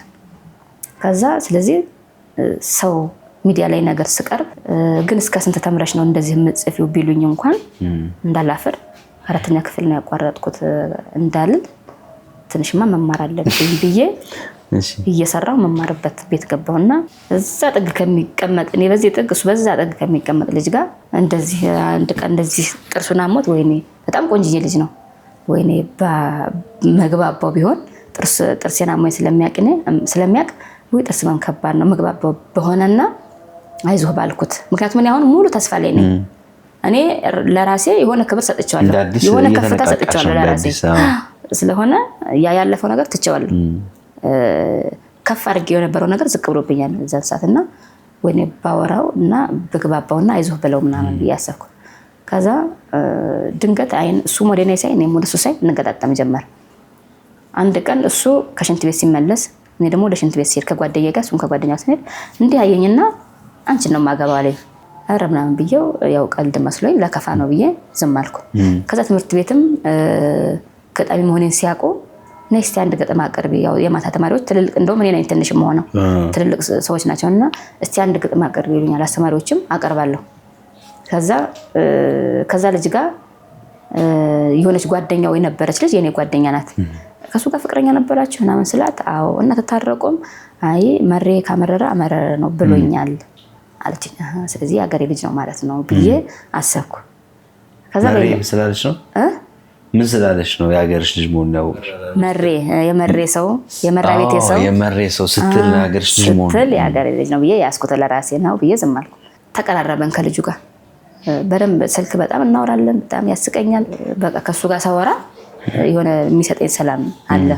ነገ ያው ወደፊት አብረን እንሆናለን ነው የሚለኝ። ግን አሁን እሱ እየተቸገረ ነው። በዛ ባለበት ሰዓት እየተቸገረ ነው። እንደዚህ ከሚሆን ለምን አብረን አንሆንም አልኩት። አይ እኔማ ብንሆንማ ደስ ይለኛል፣ ግን ምንም ስለሌለኝ በዜሮ ትዳር እንዳንጀምር ብዬ ነው አለኝ። ችግር የለውም በቃ ነገ ገንዘብ ይመጣል አልኩት። አብረን ሆን ማለት ነው ከልጁ ጋር አብረን ሆን። ያው ከባድ ነው ምንም የለንም ስንከራይ። እኔ ከሴት ጓደኛዬ ጋር ተከራይተን ባለንበት ቤት ነው እሱ የመጣው። አልጋ የለም ምን የለም ፍራሽ ነው ያለው። ያው ኑሮ ጀመር። እኔም ሰርቼ እገባለሁ እሱም ሰርቶ ይገባል። ጓደኛዬ ማለት ሶስታችንም አንድ ላይ መኖር ጀመር። ጓደኛዬ መዛብራ ባለችበት ጊዜ ሶስታችንም አንድ አልጋ ላይ ነው የምንተኛው ማለት እኔ እንጃ ማለት የዛን ሰዓት እንግዲህ ምን ሆነ እንደሆነ እንጃ ሶስታችንም አብረን ነው የምንተኛው ብቻ። ቆይ አንቺ ባልሽና ጓደኛሽ አብራችሁ ነው የምትተኙት? አብረን ነው የምንተኛው። የሚፈጠር ነገር የለም። ያው ባልና ሚስት እሷ እያለች እኛኛው ምንም እንትን አንልም። ምንም አይነት ነገር የለምና እሱ እንደ ከባድ እኮ ነው። አንቺ ምን ሆነሽ ነው? አታቂም ማለት ነው። ይሄ ዋህነት ሳይሆን አታቂም ማለት ነው። እንዴት እንደዚህ ይደረጋል? አሁን አንቺን አቅፌ መተኛት በፈልግ እኮ አልችልም ማለት ይለኛል። አይ እንግዲህ ዞሮ እሷ የተሻለ ነገር ሳይኖራት እንዴት አደርጋለሁ ምናምን እለዋለሁ። አንድ ቀን ደግሞ አብረን ከመሆናችን በፊት እሱ እኔ ጋር መጥቶ ሊሄድ ሲል አይ እኔ ልወጣ ስል እሱ መጣ። እኔ ስራ አዳር ነበር የምሰራው። ነገ ደግሞ እዛ ሄደህ ከምትመጣ እዚሁ ደርና ጓደኛ ያለች ነገ ጠዋት እመጣለሁ ምናምን አልኩት። እሺ በቃ አለኝ።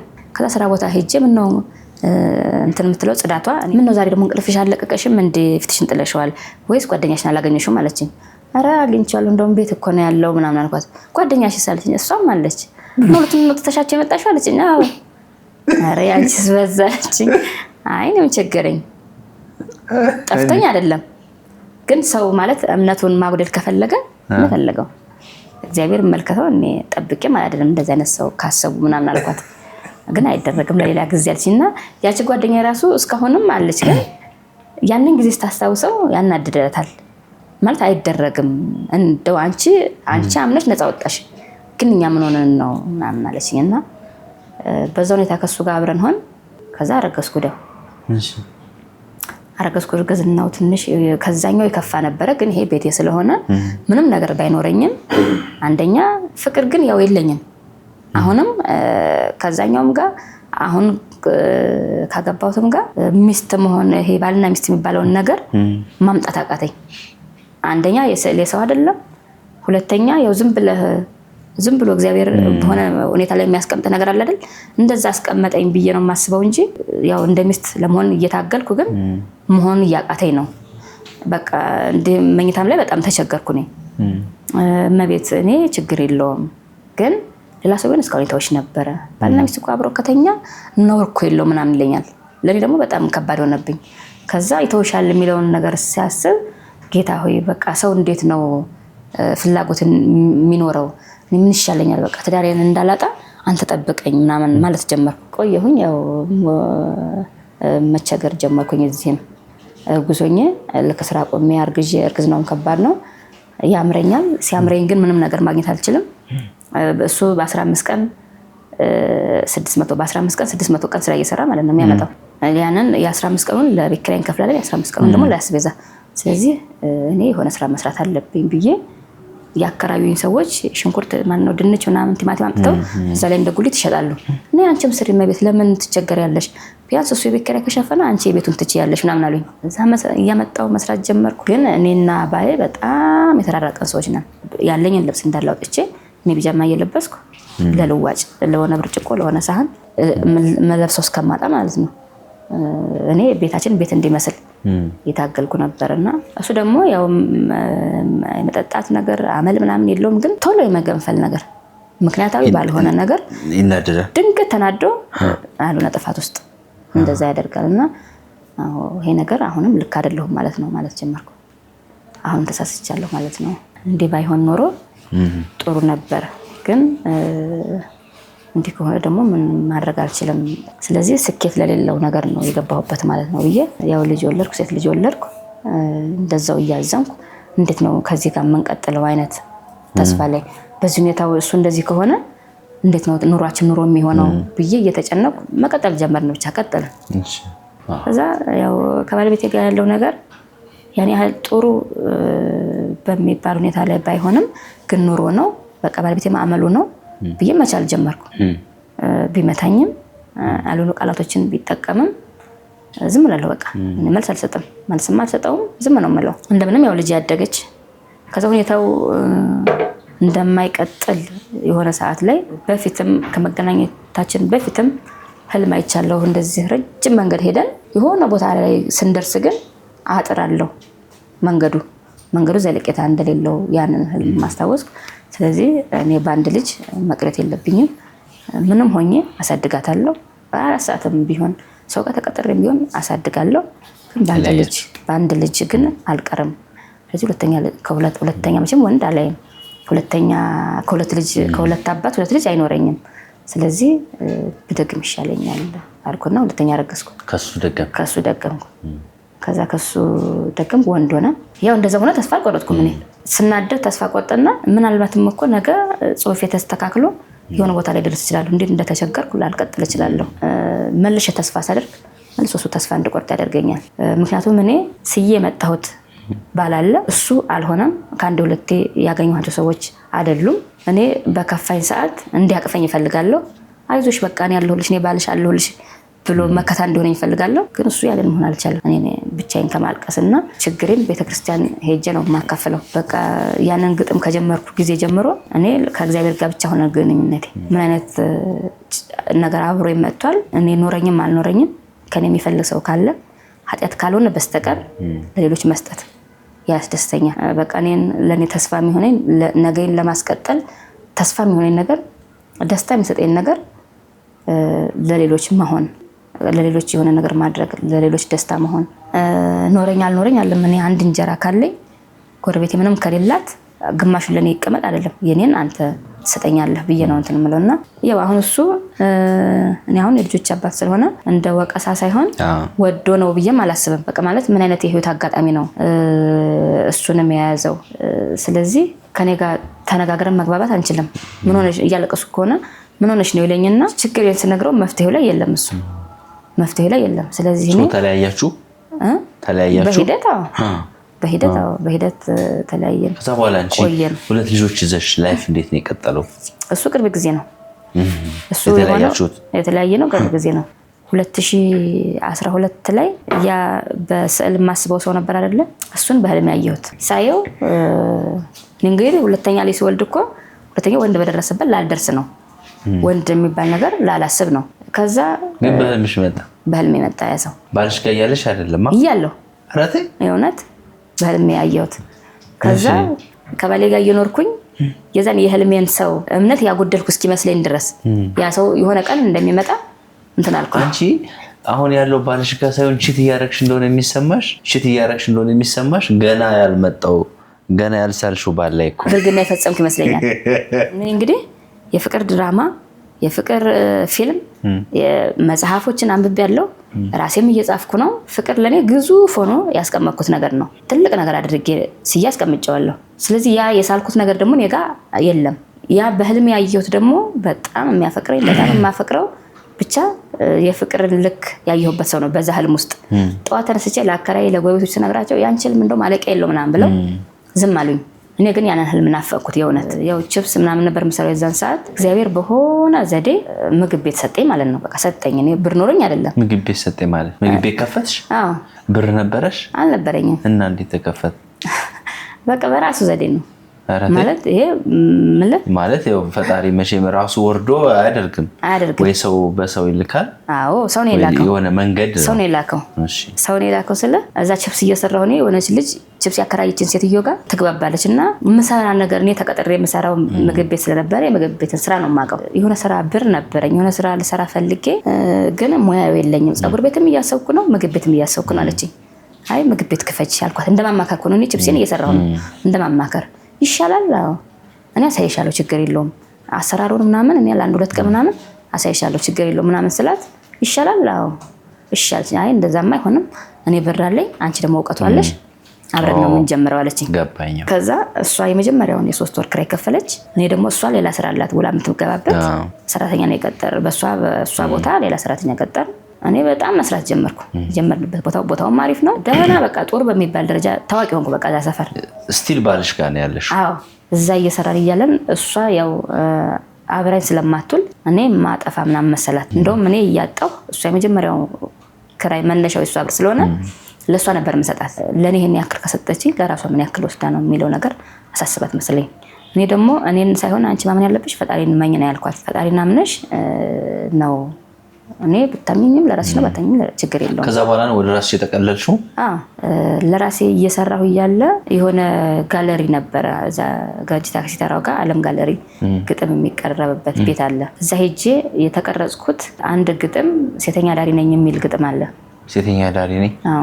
እሱ ግጥም በጣም ማለት ያሳዝነኛል በጣም እውነታውን ስለማውቀው። የመረጥኩትማ እኔ አሁን እንደዚህ ሴተኛ ዳሪ ምናምን ሲባል በወሬ ነው እንጂ የምሰማው በአይኔ ልጆቹን አይቻላቅም፣ ሴቶቹን አይቻላቅም። ግን እዚህ ምግብ ለማድረስ ስል እኔ ከኔ ምግብ ቤት ወደዛ አለፈ ብሎ ፔንሲዮኖች አሉ። እዛ ምግብ ያዙኛል ሴቶቹ። ለማድረስ ሲሄድ ማለት ጸየፋቸዋለሁ እነሱን ሴተኛ ዳሪዎች ሴቶቹን። ብሬን ፈልጌ ነው የምሄደው ለማድረስ ምግቡን መሸጥ ፈልጋለሁ፣ ግን እነሱን ጸየፋቸዋለሁ።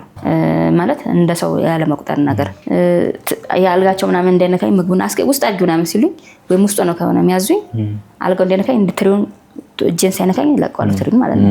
በሂደት እያሰብኩ መጣሁ። ማለት እኔ ማን ስለሆንኩ ነው እነሱን የምንቀው? በምን ምክንያት እዚህ ቦታ ላይ እንደተገኙ አይታወቅም። ማሚ ምናምን ይሉኛል። እነሱን መቅረብ ጀመሩ። ሲኖራችሁ ክፈሉኝ፣ ሳይኖራችሁ ደግሞ ተውትላቸዋለሁ። ኖሮኝ አይደለም እኔ ግን ምን ሆነው እንደሚያመጡት ስለማቅ ቢያንስ ገንዘብ አውጥቼ መስጠት ባልችል ለምትበሉት ነገር ችግር የለም ከተሰራው ላይ ለእናንተ ባመጣ ችግር የለም እላቸዋለሁ። ከዛ አንድ ቀን ለሌላኛዋ ምግብ ላደርስ ሳልፍ ሌላ ቆንጆዬ ልጅ ናት፣ ለሷ ማድረስላት ነበረ። እያለቀሰች ነው እንደዚህ የመቤቴን ስል አድርጋ የመቤቴ ቀን ነበረ ሻማ አብርታ ቄጠማ አድርጋ እያለቀሰች ነው። ገባ ምን ሆነሽ ነው ምናምን ስላት ከፍቶኝ አለችኝ። ለምን ስላት ነፍሰ ጡር ስለሆንኩ እኔ ስራ የለኝም አለችኝ። ክፍለ ሀገር ለመሄድ ደግሞ ትራንስፖርት የለኝም።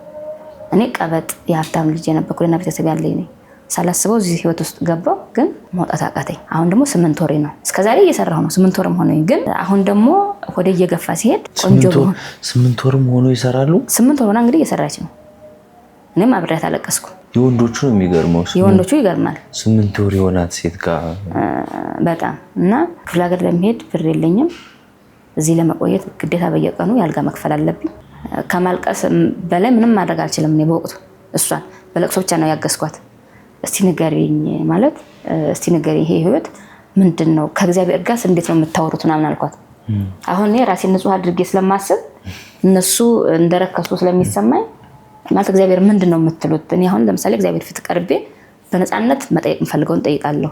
እናንተ ምንድነው የምትሉት አልኳት። ሁሉም ሰው የየራሱ የሚገባበት መጥፎ አጋጣሚ አለ።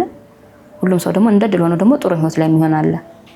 እኛም ነገ እግዚአብሔር ታሪካችንን ይቀይራል ብለን ስለምናስብ ነገ የተሻለ ይሆናል ብለን ስለምናስብ ነው እንጂ ተስፋ ከቆረጥንማ ዛሬ አናድር ማለች። እስቲ ልጻፍበት ግጥም ልጻፍበት ሂደቱን ንገሪኝ አልኳት። ያ ግጥም በአጋጣሚ ዩቲዩብ ላይ እዛ ያቀረብኩበት ቤት ዩቲዩብ ላይ ያቀረብሽ አቅርቤው ዩቲዩብ ላይ ታየ። ሲታይ ሌላ ሰው ያየኛል። እኔም ደግሞ ዩቲዩብ ላይ በመድረሴ ደስ ብሎኛል።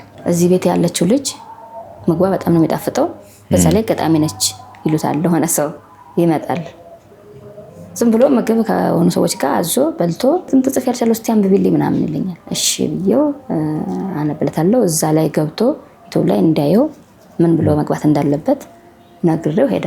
ሲመጣ ገና እኔ ደንግጫለሁ። ለምን ረጅም ዓመት በስዕል የሳልኩትና ከ3 ዓመት ከ4 ዓመት በፊት በህልሜ ያየሁት ሰው ነው። እሱ ሙሉ ራሱ ነው። በቃ ምንም የሚቀየር ነገር የለውም። በ14 ዓመት የሳልኩት ሰው ከዛ ደግሞ ከ5 ዓመት በፊት በህልሜ ያየሁት ሰው ነው። ምንም ማውጣለት ነገር አጣሁ። ምን አልሽ? ደነገጥኩ። ግን ባለትዳር ነኝ። ያለኝ አማራጭ ዝምታ ነው፣ ወይም ደግሞ እግዚአብሔር ነገ ምን ያደርጋል የሚለውን ማየት ነው ያለኝ አማራጭ። ልክ እኔን ሲጠብቀኝ እንደነበረ ነገር መግባባት ፈለገ። እንዴት ጸሐፊ እንደሆንኩ እንዴት እንደምጽፍ ማዳመጥ ፈለገ። እኔን እስቲ አንብቢልኝ ይለኛል። ወይ ጓደኞቹ እስከሚታጠቡ ምናምን እስኪ አንብቢልኝ ወይም እነሱ ከሄዱ በኋላ እሱ ቀረት ይልና እስቲ ንገሪ ምናምን ይለኛል። እስኪ ስለራስሽ ንገሪ ይለኛል። እሱም ስለራሱ ይነግረኛል። ይሄ ነገር እንዴት ነው በቃ እግዚአብሔርን በጣም ለመንኩት የሆነ ዘዴ እንዲፈጥርልኝ። አንደኛ እኔ ባለትዳር ነኝ ዞሮ እወጣለሁ ትዳሬ አይቀጥልም የሚል እንትን አለኝ። ቢሳካም ደግሞ ትዳሬ ላይ ተስተካክዬ ልጆችን ባሳድግም ደግሞ ደስተኛ ነኝ። ግን ይሄኛው በጣም መረበስ ጀመረ። ከዛ በአጋጣሚ የስራ ቦታው የሱ ስራ ቦታ ይዘጋል። እሱ ከዛ ተነስቶ እሱ ሲፈልግ ብቻ ነው እኔን የሚደውልልኝ። ምክንያቱም ምንም ምክንያት ለሱ ማቀርበው ምክንያት ስለሌለኝ አንተ ነህ ማለትም አልችልም። ባለትዳር ነኝ ነግሬዋለሁ ልጆች እናት መሆኔን ምንም ማድረግ ስለማልችል ያለኛ ማለት ዝም ብቻ ነው። ከሆነ ጊዜ በኋላ እሱ ጠፋ። በቃ የት ሄደ የት ወጣ የት ገባ በማላውቅ ሁኔታ ጠፋ። ቢያንስ ምክንያቱም እኔ ካለፍኩበት ህይወት እኔ ካለፍኩበት ስቃይ የሱ ደግሞ በጣም የከፋ ስለሆነ ነግሮኛል። ጻፊው ነገ ትልቅ መጽሐፍ ሆኖ ይወጣል ብሎ እያንዳንዱን ነገር ነግሮኛል። ያን የነገረኝን ነገር ደግሞ በዚህ ደረጃ እንዴት ለኔ ሊነግረኝ ፈለገ?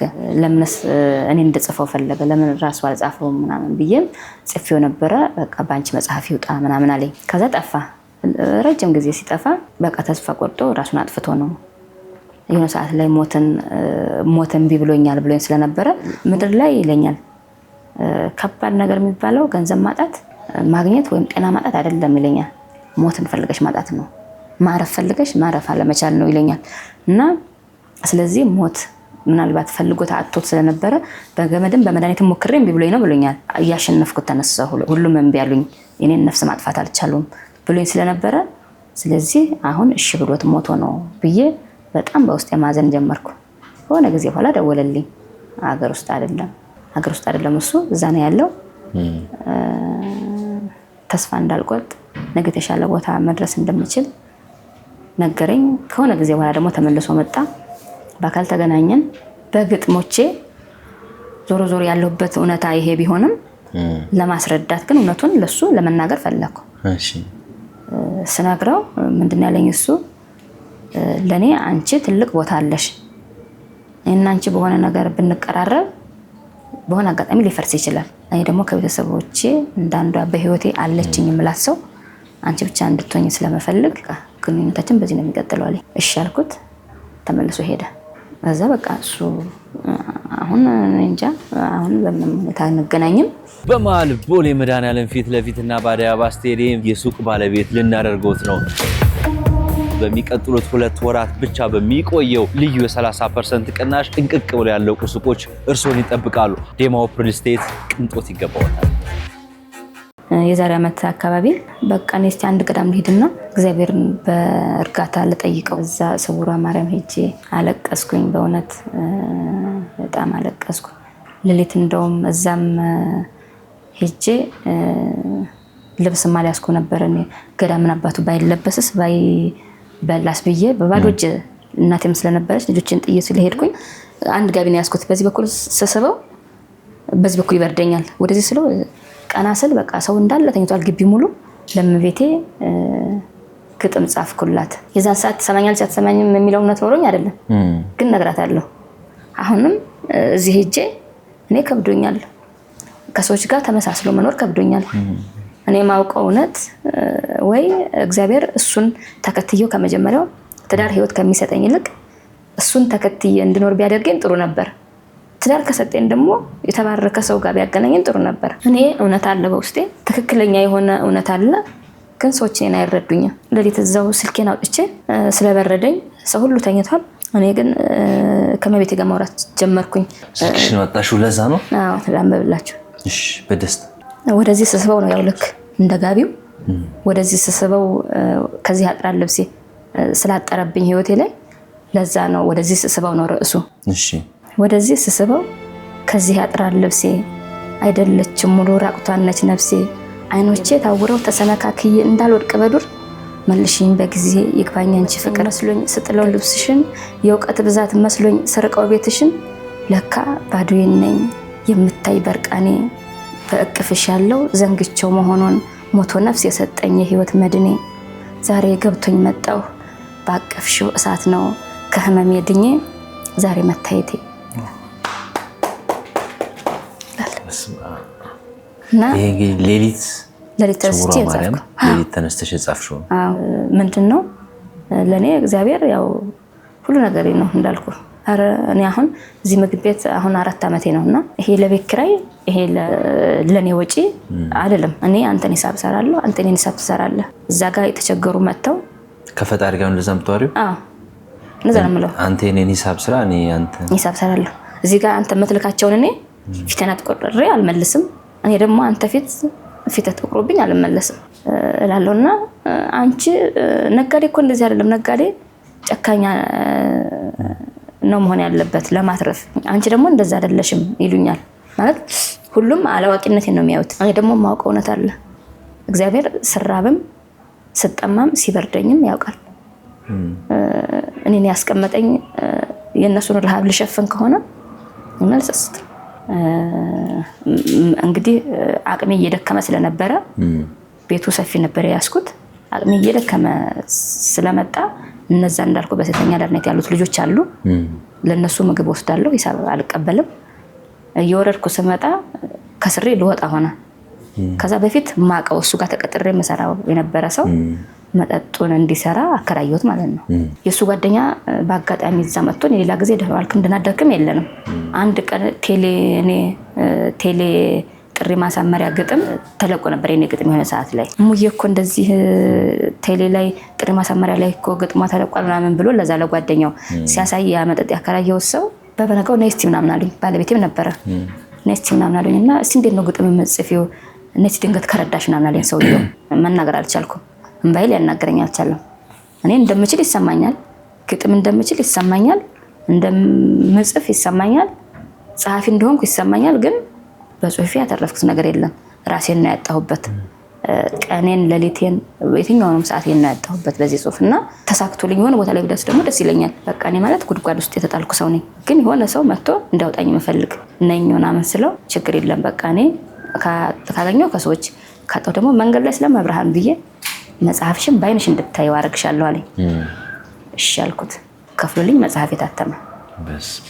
ከራስ ቻልፈሽ ለብዙዎች የዕለት ጉርስ ደግሞ ምክንያት ይሆን ስለሆነ በሱ መኩራት አለብሽ። ልጆች አሉሽ፣ ስራ አለሽ፣ ጤና አለሽ፣ ብዙ ነገር የምታመሰግኝበት ምክንያት አለ። ይሄን ላይ እኔ ላንቺ አልነግርሽም። ያው አንቺ ከእኔ የተሻለ በደንብ ፈጣሪ ጋር የተሻለ በደንብ አታችመንቱ ስላለሽ እሱን ያልነግርሽም እና ወደፊት ያው ጥሩ ነገር እንደሚመጣ መጽሐፉም ላይ እንግዲህ እንተጋገዛለን። እኛም በምናገዝሽ መንገዶች ካሉ እናገዝሻለን። ግን እስኪ አሁን ህይወታችሁ ልጆችሽ ጋር አኗኗራችሁ ህይወታችሁ ምን ይመስላል? ስራውስ አሁን ያለበት ደረጃ እንዴት ነው? እስኪ አጠር አድርገሽ ንገሪኝ። ስራው እንዳልኩ ነው። ብድግ አላደረገኝም፣ አልጣለኝም። መሀል ላይ ሆኜ እየሰራሁ ነው። ግን አሁን ባለሁበት ሁኔታ አተርፋለሁ የሚለው ነገር አይታሰብም። ግን ያው በቸርነቱ እየተራመድኩ ነው። ከልጆቼ ጋር ደግሞ ቀን መቁጠር ነው እንዳልኩ። ምን አይነት ነገ ምን ይፈጠራል የሚለውን እኔ ቆይላቸዋለሁ ወይስ አልቆይላቸውም የሚለውን እነሱ ምን የሚያውቁት ነገር የለም። ቢከፋኝ ሌሊት ተነስቼ ቤተክርስቲያን ነው የምሄደው። አብዛኛውን ኢንተርቪው ከጀመርን እስካሁን አብዛኛውን ያው እኔ ስሜትሽን በግልጽ እንድታዋጭ ብዬ ዝም አልኩ እንጂ በእንባ ነው አብዛኛውን ኢንተርቪው የጨረስነውና ምንድነው ከዚህ ሁሉ ጀርባ ያለው እንደው አንድ ሁለት የምትይው ባጭሩ የምትነግሪኝ ነገር? ከዚህ ሁሉ ባጀርባ ምንድነው? እኔ በዚህ በኩል ለሰው አደርጋለሁ አይደል? መጨረሻ ላይ እያጣው ሲሄድ ብድር ገባለሁ ከባንክ። አሁን እነዚህ የግል ባንኮች በቃ ለሴቶች ብለው ያመቻቹት አለ 30 ሺህ ብር ይሰጣሉ። ያንን የቤት ኪራይ በቃ እሰራለሁ ነው የምለው። ምክንያቱም የሆነ መንገድ ከመጣ ያ መንገድ የሆነ ነገር ይዞ ነው የመጣው ነው የምለው። ንግድ ፍቃድ አለ እዛ። በንግድ ፍቃዱ ስራችንን መጥተው ቤቱን አይተው ምናምን እንደዚህ ይሰራሉ። ማበረታታት ነው ብለው ይሰጡናል። ጌታ ሆይ እንዴት እንደምከፍለው ደግሞ አንተ ታውቃለህና፣ ምክንያቱም አከራዬ ለአንድ ወር ብትታገሰኝ ሁለተኛ ወር አትታገሰኝም። ያንን ከዛ መጣና እከፍላለሁ። ቀጣዩ ወር እንደዛ ይሆናል። ያኛውን ባንክ መጨረሻ ላይ ብድሩ ሲበዛ ከዛ በየወሩ ደግሞ በቀኑ ስከፍል ለምሳሌ ዛሬ 30 ሺህ ከሰጡ የመጀመሪያ ቀን 30 ሺህ ከሰጡ ቀጣይ ወር 31 ሺህ አድርገህ ትመልስና መልሰው 30 ሺህን ትወስዳለህ ማለት ነው። ስለዚህ ሄጅ እኔ ወለዶቹ እየበዙ ሲመጡ የቤት ኪራይ ከማስቀመጥ ይልቅ ያንን ወለድ ማስቀመጥ ነው ማለት ነው። ስለዚህ አንዱ ብድር ነው እሱ ነው በቃ አንድ እሱ ነው። ሁለተኛ ደግሞ በቃ ጽሁፌ እኔ ጋር ብቻ ስወጣ ስገባ እያየሁት እየሰራሁም ተኝቼም ስነሳም ቤተክርስቲያንም ሆኜ ቅዳሴ ላይ ቆሜ ጽፋለሁ። አያስችለኝማ እንትን ይለኛል፣ ግን ጽፌው እኔ ጋር ነው የሚቀመጠው። ያ ሰው ጋር ቢደርስ ደስ ይለኛል። ጥሩ። ሁለቱም ያው እንግዲህ እግዚአብሔር ከዚህ በፊትም እንደኖርሽው አሁንም እንደመጣሽበት መንገድ እግዚአብሔር ያው በተለያየ መንገድ ነገሮች እንደሚሆኑ እናስባለንና ቦታው የት አካባቢ ነው የምግብ ቤትሽ? ምናልባት አሁን መተው መጎብኘት ማየት መጠየቃችን የሚፈልጉ ካሉ ቦታውን ትነግሪናለሽ። ከዛ ደግሞ መጽሐፉስ ለምሳሌ ለመታተም ምን የሚያስፈልገው ምን ያህል ያስፈልጋል የሚለውንም አድርገን ስልክሽንም ማስቀመጥ ካለብን የሚያግዙም ሰዎች ካሉ እስኪ ንገሪ። ማለት የሚያዩት ሁሉ በጸሎት እንዳገዙኝ ነው የምለው። የእግዚአብሔር እጅ ከሌለበት ሁሉም ነገር ባዶ ነው። ሰባላ ስራ ቦታዬ ከእጅ መብራት ኃይል እዛው አደባባይ ላይ ነው የተሰራ መናፈሻ አለ፣ ወይም ከቀስተ ደመና ፍራሽ አጠገብ ነው፣ ወይም ደግሞ የተሰራ እዛው ታክሲ ማውረጃው ፊት ለፊት ላይ መናፈሻ አለ። መናፈሻው አጠገብ ቤት ነው። ማንም እመቤት ቢል ያቀኛል ሰው። እዛ ጋር ለፊት ላይ ነው ያለው። ስልኬም አለ። ስልክሽንም እናስቀምጣለን። ደውለው ማበረታታት መጠየቅ የሚፈልጉ ሰዎችም አንቺ ጋር ቀጥተው ደውለው እንዲመጡ እናደርጋለን። እሺ፣ በጣም ጥሩ። መጽሐፉ ምን ያለ አሁን ምን አስበሻል አንቺ መቼ እንዲታተም እንዴት እንደሚታተም? ብሩን የላከልኝ ሰው ወደው ለኔ ቃል እንደገባልኝ በአጋጣሚ የውጭ እድል አግኝቶ ሄዶ ሰርቶ ነው የላከልኝ ብሩን። ሙሉ የመጽሐፉን ብር ነው የላከልኝ። 1000 መጽሐፍ ታዞልኝ የ1000 መጽሐፍ ሂሳብ ነው የከፈለልኝ እሱ። የ1000 መጽሐፉን ሂሳብ ሲከፍልልኝ ግማሹን ከፍዬ 500 መጽሐፍ ወሰድኩና ቀሪው ሂሳብና 500 መጽሐፍ እዛው ይቀር ነበረ። ከዛ እኔ ደግሞ ለራሴ ሲቸግረኝ ለቤት ሲቸግረኝ ያን ብር አጎዳደልኩት። 33000 ብር ቀርቶብኝ 500 መጽሐፍ ማተሚያ ቤት ቀረ ማለት ነው። አሁን እዛው ይጣል ይቅርም አማጣው ነገር የለም። ሌላስ አሁን አዲስ ወደ ህትመት ሊገቡ የሚችሉ ብዙ ግጥሞች አሉሽ?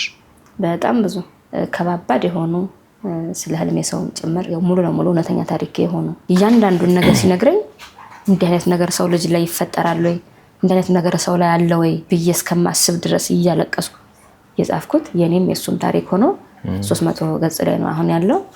እሱ መጽሐፍ ቢወጣም ደስ ይለኛል በጣም፣ ወይ ወደ ፊልም ቢቀየርም ደስ ይለኛል።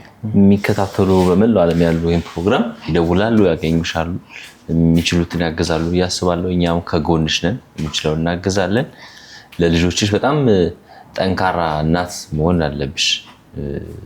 ልጆቹ አሁን ያሉበት እድሜ ገና በቃ በደንብ ማወቅ ሁሉ ነገር ማወቅ የሚጀምሩበት እድሜ ነውና ለነሱ ጥንካሬ ተምሳሌት ጎበዝ እናት መሆን ስላለብሽ ስለሆንሽም እሱን ነገር በደንብ ማሳየት አለብሽ እያስባለሁ። ለነበረን ጊዜ በጣም በጣም ነው የማመሰግነው። ምናልባት መጨረሻ ላይ የምትይ ነገር ካለ እና ደግሞ አንዱ ለግጥምም ትመርቂልናለሽ? እሺ፣ ስላገኘኋቸውም እንደዚህ ሐሳቤን እንድናገር ከ15 ዓመት በፊት የሆነ ቀን የሆነ ቦታ ላይ ገብቼ እናገራለሁ ብዬ ለራሴ ቃል እንደገባሁት ያ ቀን ዛሬ ሆኖ ስለሆነ ደስ ብሎኛል። ለዚህ ላቀባበላችሁ ስላዳመጣችሁኝ በጣም ደስ ብሎኛል። እኛም እናመሰግናለን ስለመጣሽ። አመሰግናለሁ። አሁን አንድ ግጥም አለችኝ። እሺ፣ እሷን አነብላለሁ።